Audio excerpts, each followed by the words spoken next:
Okay, guys, so we're back for even another episode of the great fucking game Everlasting Summer. I actually quite like it a lot. Right now, nothing major has happened, but it's a nice story, and I think it's told very well. And I kind of relate to the main character, so that's maybe not a point in it. So, but fuck that. I'll see what's happening. So last time we met some girls. One was weird, one was weird, one was weird, and one was weird. And was all the time a little awkward, autistic loser, just like real life. So I think nothing's out of the ordinary. Pretty normal. Pretty good game. Pretty good game, I must say. So now I have a great idea. Let's just get on with it. For a small grove. Oh yeah, we were looking for the big fucking house with the camp leader or some shit. I came out of the pier. I think we went the wrong way. I must have taken a wrong turn. Exactly. Hey, wrong way, Pioneer Girl said. I turned to what the voice. That first girl stood before me. Okay, I can use this as a thumbnail, so yes, thank you very much. Now, what did I tell you? Take a left at the square, wasn't it? She had changed from her pioneer uniform into a bikini. Oh, I still haven't introduced myself. My name is Slavion. That's insane. Good name. Actually, my full name's Slavianer, but everyone's called me Slavier. This girl is nice. She's pretty. She has a lot of other nice features, and looks like she has a great personality too. You know, right? So this could be waifu. This could be waifu material. I think this is a dating game because we ended up as a camp where the only ones we've met yet is girls. So I'm not sure if there's any guys here. Hopefully not. That'll make it easier for us to get with Slavia, and that'll be a fucking great idea. Woohoo! So you can too. Yeah. Oh wait, what did she say? Oh, that's. Wait, what? Oh shit! Can I go back? Oh yeah. Oh, so you can too. Call me. Now I understand. Fair. Yeah. I still felt a bit confused, so I could not come up with more meaningful answers. And what's your name? It felt like she could see right through me. I am Semyon. Nice to meet you, Semyon. Alright, I'm almost done here. Oh, goddamn, look at how long her hair is. How did she know I like long hair?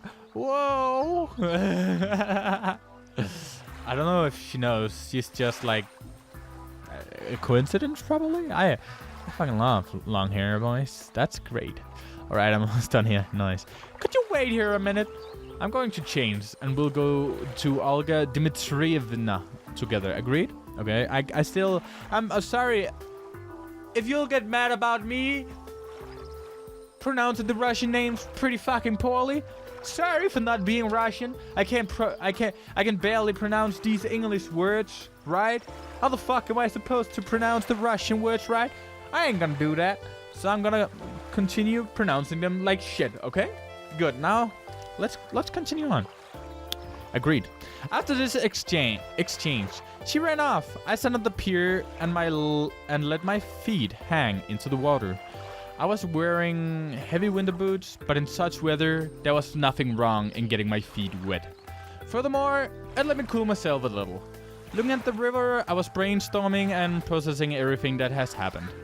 If this is some kind of conspiracy, it's a weird one, even too friendly at times. No, it really looks more like a random event. Some entirely incomprehensible random event. Shall we go? No! Why did you put on your shirt? Why did you put on your clothes, Slavia? I liked you better without. It was better for thumbnails too, but that's okay. That's okay. I still have the thumbnail. I can still, to the thumbnail left later, right? Good stuff, boys. I like that. Okay, I'm joking. I'm joking around, boys. I should probably go on with the story. It'll take way too long if I'll just shit talk for 4 minutes, read for a minute, and shit talk for 4 minutes, and now I'll keep doing it. Sorry about that. Slavia was standing beside me, dressed in the pioneer uniform again. That was pretty fast, but no, I don't know if it was actually. We don't know how much time. Fuck! I need to read. Let's go! Okay. I've been here for a very short time. But of all the people I've met, she looks the least suspicious. However, this fact is already suspicious itself. Yeah, she is communist. That's a little weird. But besides that, she's pretty hot. We walk to the square. Ooh, the USSR girl and the girl who hit me on the back. Where they're chasing each other. Ooh, okay. Is that some kind of game they're playing? Okay, I am kind of starting to be suspicious. I'm probably the only guy that has ever been here. So this is probably going to be one of those harem games. That's pretty cool. No problem with that. But I'm going for Slavia. That's Slavia. You are waifu. Good. Now she knows. Uliana, enough running. I'll tell everything to Olga Dmitrievna. Okay. Aye, Captain.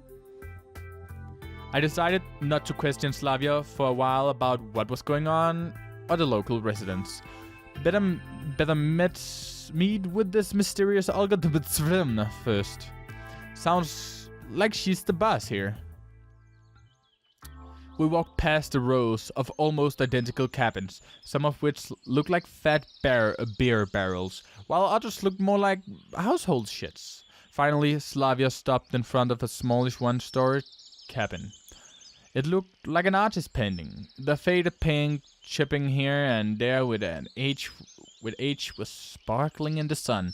The window shutters slightly ajar were swaying almost unnoticeably in the wind, and huge lilac bushes were growing at the sides.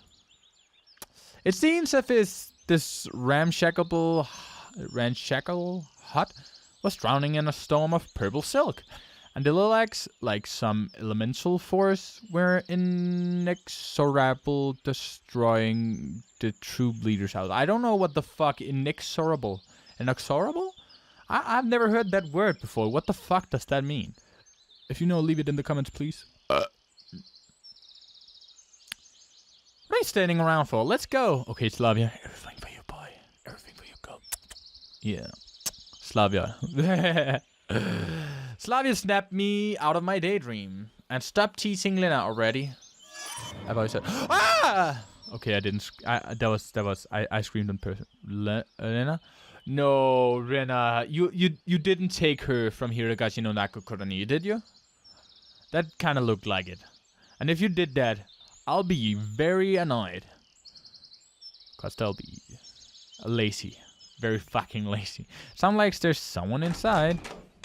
Indeed, a moment later the door swung open and Uliana ran out and dashed past with the same mischievous grin.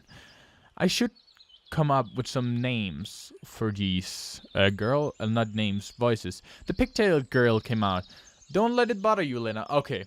It was not from. It was not the same as Higurashi no Nako Koroni. It just looked like that on that black silhouette. So I'm content again. Don't let it bother you, Lena. Okay, that's her voice now. So her name is Rena. Gotta be thankful it's not Rena, at least. Yeah, Rena, that was from Higurashi no Naka Koroni, so it's Lena. Okay. But I don't. That's her voice now. Instead of finishing her sentence, she blushed and quickly headed towards the square. For some reason, I feel like turning and following her with my eyes, but Slavia said, "Come."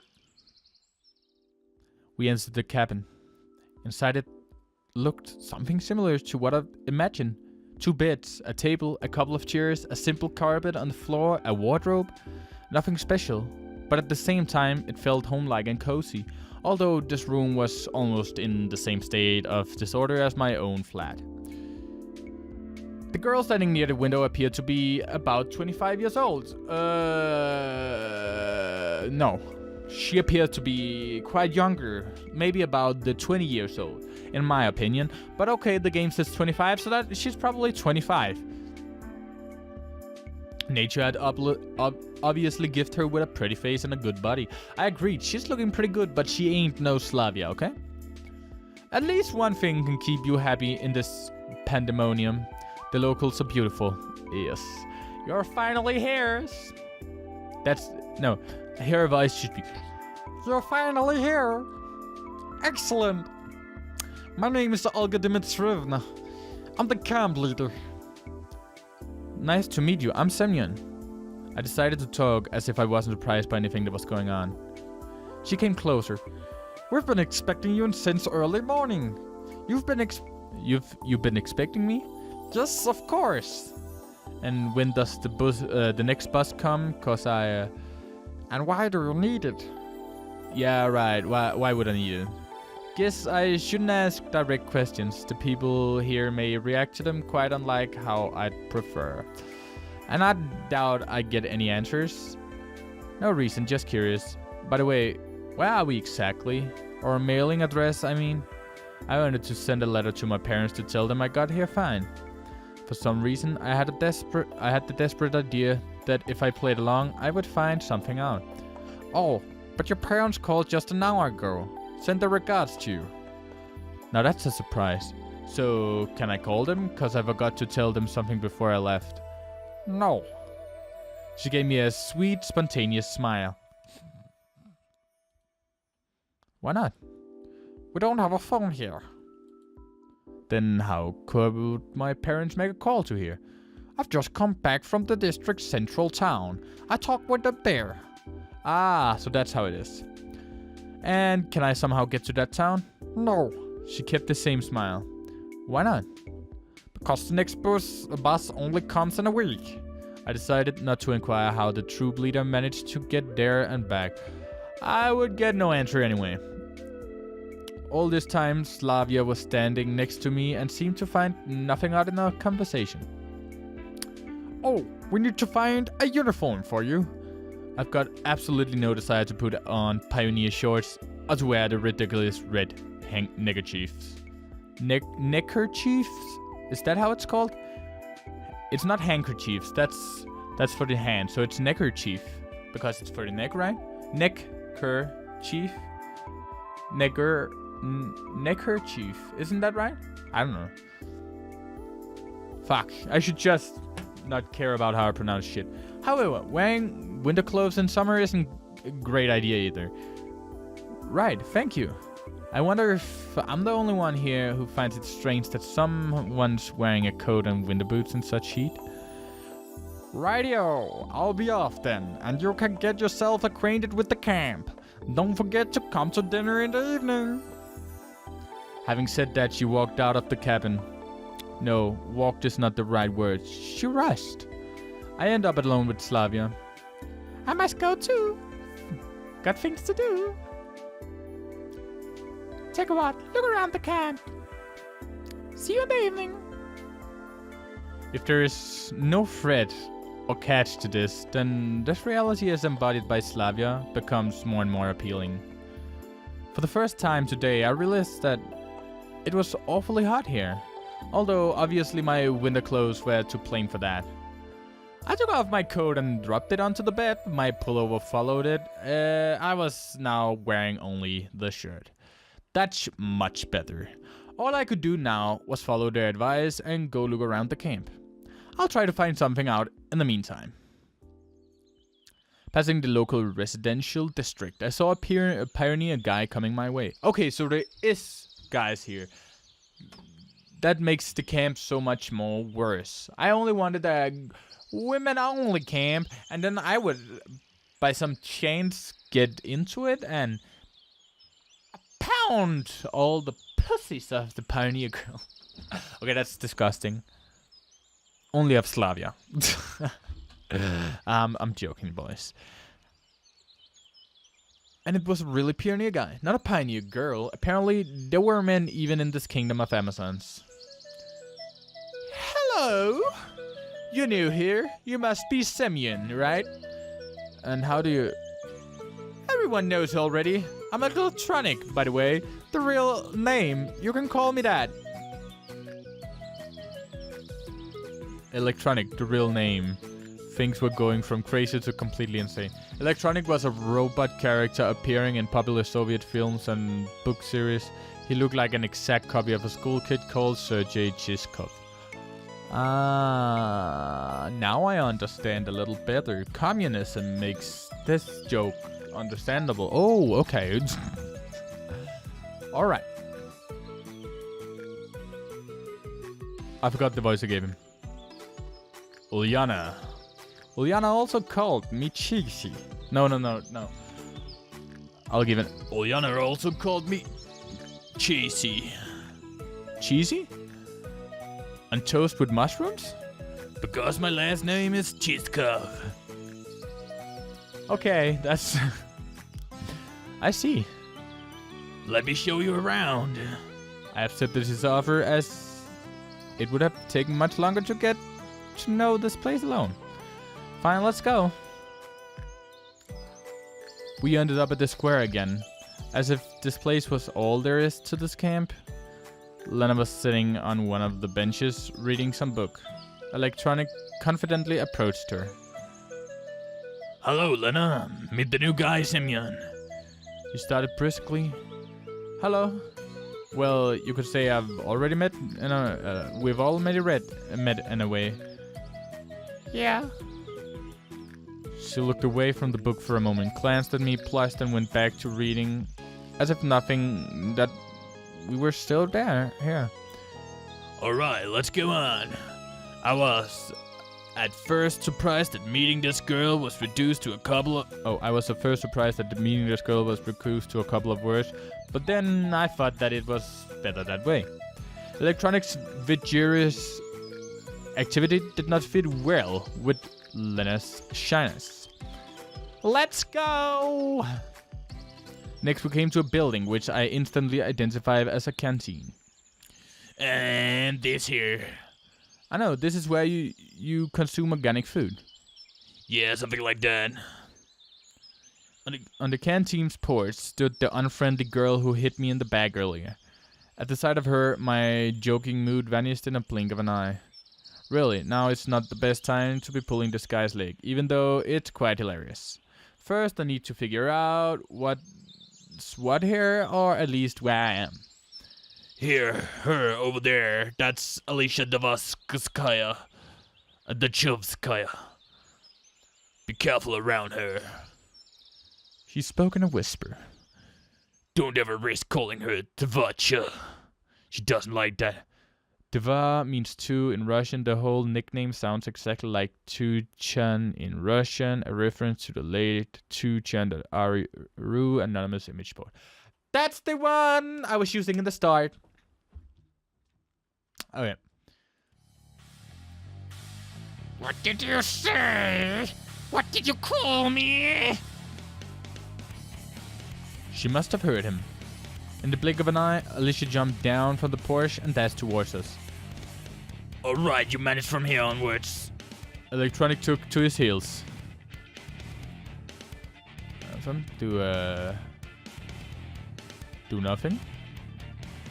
Alicia, running past, stopped for a moment and growled. I'll deal with you later. I'll deal with you later. Deal with me? What did I do wrong?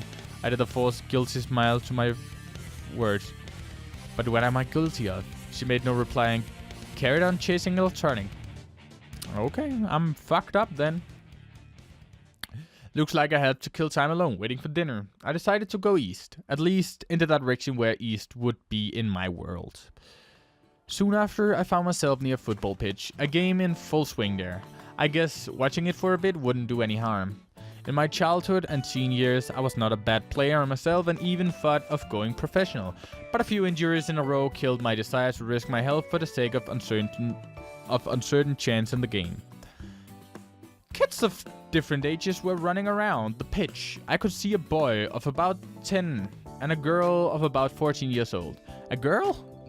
Hey, that's Ulyana. Alright, so she plays football. What's so surprising? She seems a restless one, after all. I was standing quite far from the pitch, but she still noticed me. Hey, you! Ulyana shouted. Wanna play? I didn't know how to answer. On the one hand, running around for 10 minutes is no big deal. On the other hand, any wrong move in my situation could be my final one. But in any case, my attire wasn't suitable for this weather. If I played in winter boots and warm jeans, I would sweat like a pig. And playing barefoot and without jeans would be simply unethical.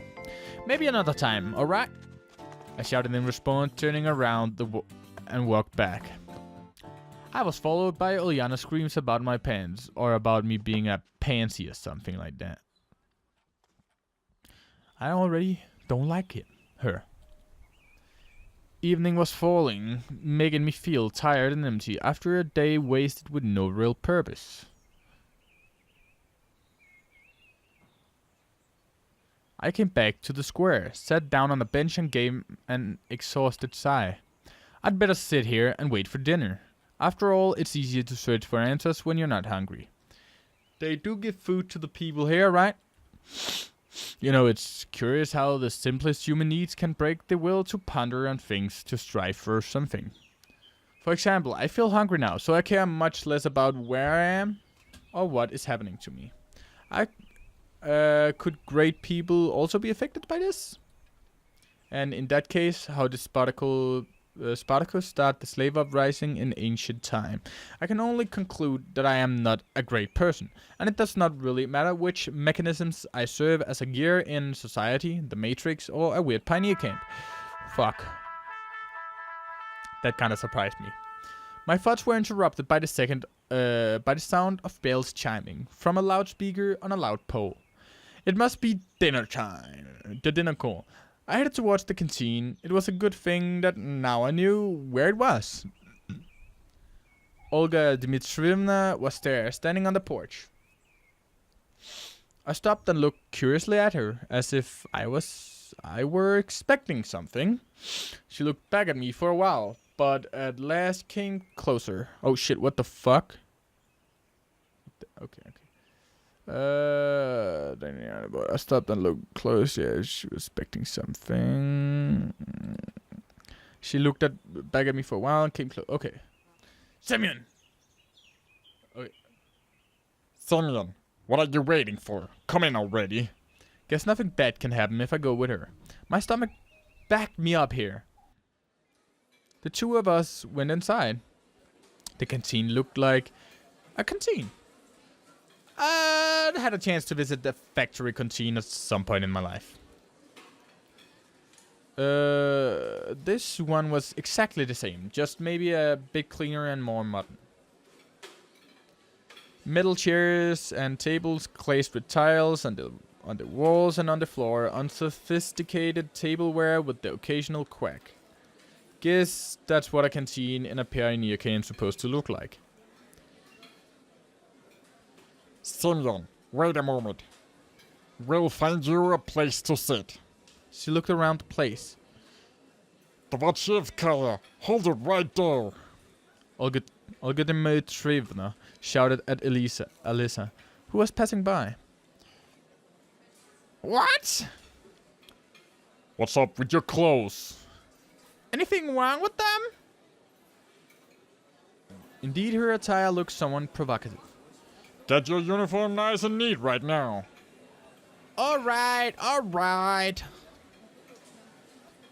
Alyssa got her shirt right and walked past, shooting an unpleasant glare at me. Oh, now she knows how to wear a shirt. Probably. Now she'd learned to be a true communist. That's good. True communism can be achieved. You just saw how it got achieved. This is true communism. This is the great true communism we all are striving for. This is the ideal.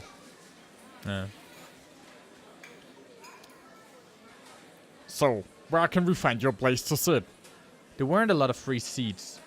Go over there, next to Ulviana. Maybe Yeah, it's fine. The food's already on the table too. I had no other choice but to accept. In common Russian language, cutlet is minced meat fried or baked in the shape of a ball or a cylinder. Close to American patties, compote is a drink made by boiling fresh or dried fruits in a large amount of water. Compote in French. Okay. Of course, there was the probability that the cutlets were poisoned with curare. The mashed potatoes generously seasoned with arsenic, and the glass filled with excellent antifreeze instead of compote. But it all looked so tasty that I had no choice to no chance to resist. Hey! What you want? I replied rather rudely to Uliana, who was sitting next to me. Why didn't you play football with us? Because of my clothes, I said, pointing at the source of the problem. Oh, alright then. Eat. Oh, alright then. Eat. Okay. However, there wasn't much left to eat. My cutlass was missing from the plate. Only she would have done it. No more precisely, none but Uliana could have done it. Give me back my cutlass. In a big family, you snooze, you lose. In a big... It can cost you a cutlet if you are careless. Give it back, I'm telling you. Attempt to take the cutlet. I looked at her menacingly and was about to reach out my hand. See, I don't have it. Yeah, and indeed. Uliana's plate was empty. It seemed that this little girl eats as fast as she steals someone's cutlets. Take it easy. We'll work something out now. Okay, good. She grabbed my blade and ran off. There was no point in following her. If they wanted to poison me here, they could have done it in a much easier way. About a minute later, Uliana returned and handed me the plate with steaming hot cutlet on it. Oh. Here's one for the starving. Thanks. It was all I could say. I was so hungry that my suspicions were gone in a flash. I picked up the cutlet with my fork and... What the? Some bug? Ew, it's fucking disgusting. No, not a bug. Oh, it's... Ew. An insect. It got legs and it's wiggling. The plate fell to the floor and broke into pieces. The chair hit me hard on my leg while falling. I've disliked insects since I was a child, but when these creepy crawlies appear in my plate, that's just way too much. You little... Uliana seemed ready for such a twist and was already at the door laughing as she had just heard a fresh stand-up comedy joke. I rushed after her. We were in out of the canteen. We were just a few dozen meters apart, and I felt I would catch this little girl easily. We went through the square, past the club's house, and ran onto the forest path. I started to gasp for breath. I should have quit smoking, I guess. Uliana passed out of sight on the next turn. It can't be true that she managed to get away from me. It simply can't. I stopped and tried to catch my breath again. So Uliana is the kind of people who ruins communism for all the other people. She's the reason we can't achieve true communism. She's the reason communism can't be achieved. Because we have people like Uliana, and that's not good. Fuck you, Uliana. Nobody likes you. I stopped and tried to catch my breath again. Okay. Night was falling. Looked like I'm lost. It's a bad idea to stay in the woods at night. Better get back to the camp. However, I had absolutely no clue which way to go. Well, gotta choose at random. But I still didn't get anything to eat. This is fucking torture. I wandered for some time in the forest, and even though of crying for help, but finally I saw the camp's fence beyond the trees. Everything fell back into place. The bus is gone. I mumbled quietly. On the one hand, there was nothing strange about that. The bus couldn't just stay here forever. On the other hand, it meant that there was someone driving, because buses do not drive themselves. Or do they? This world seemed too normal. But every event here had at least two explanations for it. An ordinary, real, everyday explanation and a surreal one. Doesn't everything has that? Suddenly the driver could have just been off for a snack and left too soon, and that's why. In any case, this is not the place for me. Whether that bus drives itself or not was probably an important question, but it was much more important to know how I had got here at all. And where this here was. The fields and the woods stretching towards the horizon had no answers. There was nothing familiar about it. A strange, odd, and alien world. However, at the same time, it was absolutely not frightening. Either my self-preservation instinct decided to resign from its job, or all this running around the camp and the local pioneers had lulled me so much with their carefree normality that I was simply forgetting what had happened to me just a couple of hours ago. Although I probably just had no strength left to worry. All I wanted was a peace, calmness. I wanted to just have a break from it all, and only after that would I continue looking for answers, ready and reloaded. However, that would be sometime later. And what about now? Can I allow myself to relax? No, I can't. It got completely dark, and in any case, it was better to spend the night in the camp. I was about to head back when someone came out up silently from behind. Hello? What are you doing here so late? It was Slavia standing before me. I was so surprised that I jumped. So, you didn't catch Juliana, did you? She smiled. I nodded disappointedly and sighed. No wonder. No one ever has. Yeah, she's a real rugged girl. She could have found a better use for her energy than looking for adventures. You must be hungry. You didn't manage to have dinner after all. Indeed, I had completely forgot about my hunger. But after these words of hers, my stomach drew attention to itself by giving a traitorous rumble. Slavia smiled. Oh, Slavia smiled. Let's go then. What? Is the canteen still open? It's alright. I have the keys. The keys? Yes, I have the keys to all the facilities in this camp. How come? Well, I'm something like the camp leader's aide here. I see. Well, let's go. It was an offer you can't refuse. You have free food. Thanks. Thank fucking God. True communism has been achieved. I am now a happy man. When we reached the square, Slavia stopped in her tracks. Excuse me. I should warn my roommate that I'll be late. She's so punctual herself that she'll be worried otherwise. You go on to the canteen, and I'll come in a minute. You go on to the canteen, and I'll come in a minute, alright? Alright. I really did not expect to find somebody aside from myself there at such a late hour, and that somebody was apparently trying hopelessly to open the door. Without any secret thoughts, I walked up onto the porch. The lockpicker turned out to be Alicia. I should have probably kept off and waited.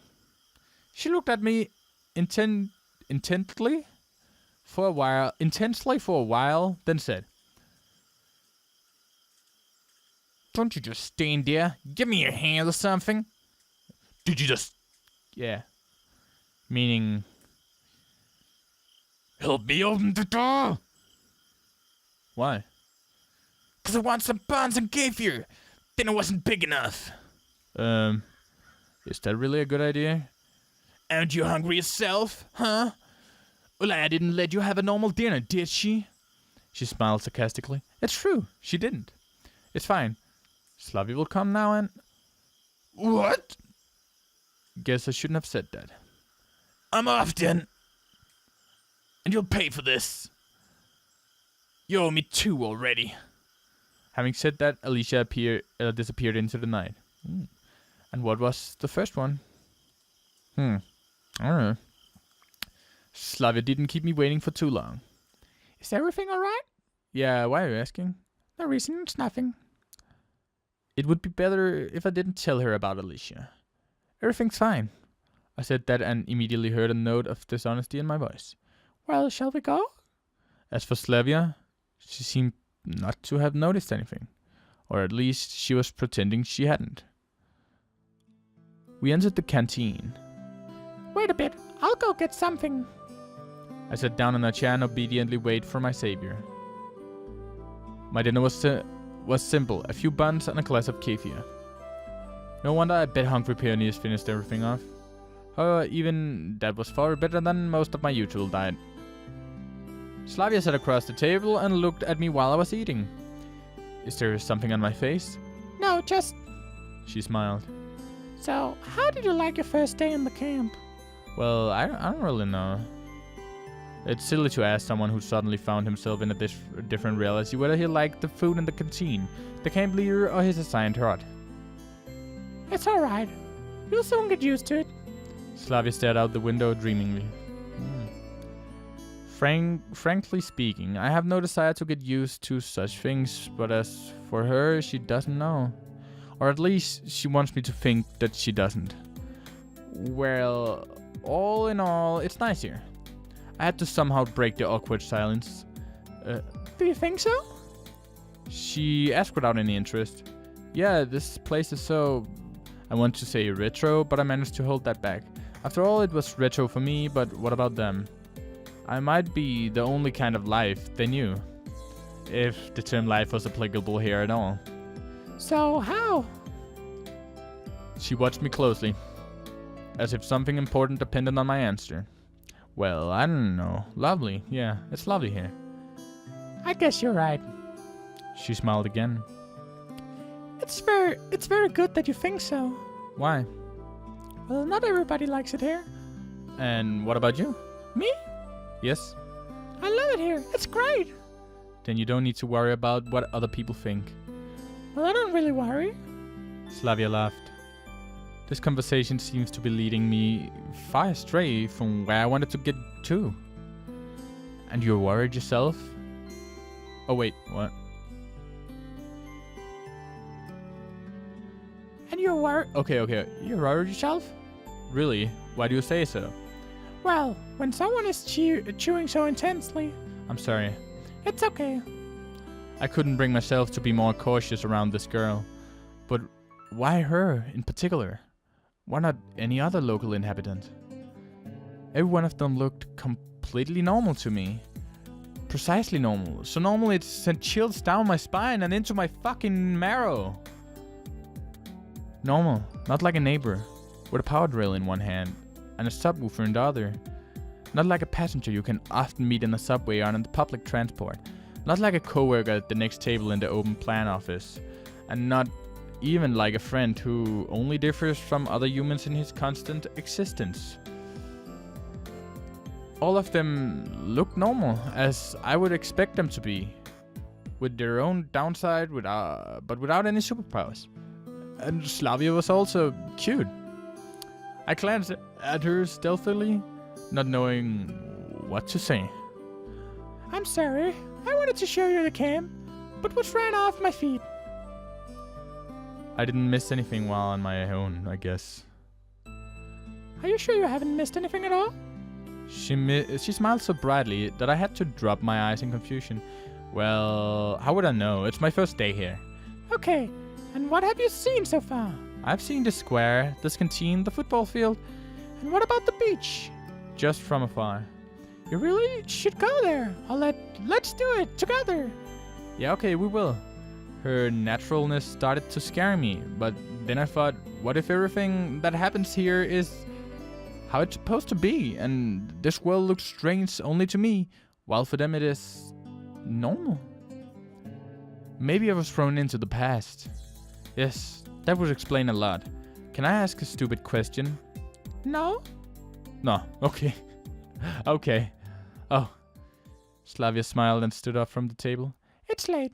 You can find a way to Algodometris Trivna by yourself. Of course I can, but why should I go there? She'll settle you with someone. What for? Probably this question seems stupid, because Slavia burst into good-natured laughter. You need to sleep somewhere, right? That makes sense. Fine, I'll be off then. Good night. Night. It's strange that she left in such a hurry. A bundle of keys left in the door lock caught my attention. I was going to catch up to Slavia, but where does she live? And knocking on every door during the middle of the night didn't sound like a bright idea.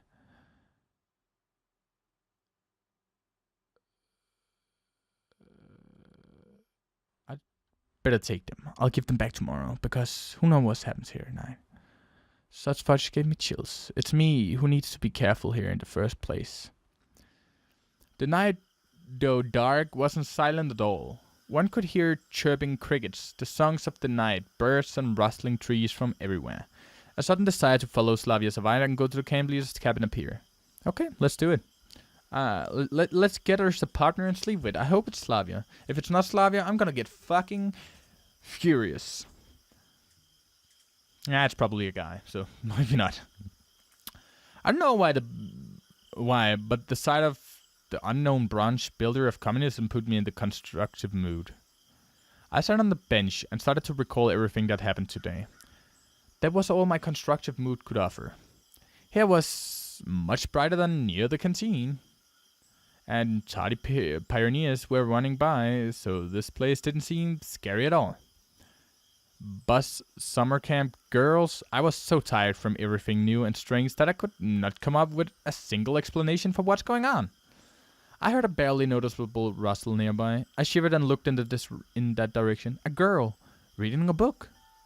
Then, Okay. I've seen that this is probably a very fucking long video right now. And I was waiting for a good place to end it. But I can't seem to find one right now. So let's just end it on the cliffhanger. Hey, we met Leonard. So remember to like, subscribe. Thanks for watching this video though. And leave a comment telling me how we can succeed and establish the true communism and why true communism can't be achieved without some adjustments because of human failure. Otherwise, I'll see you next time in the next episode of Everlasting Summer. Bye!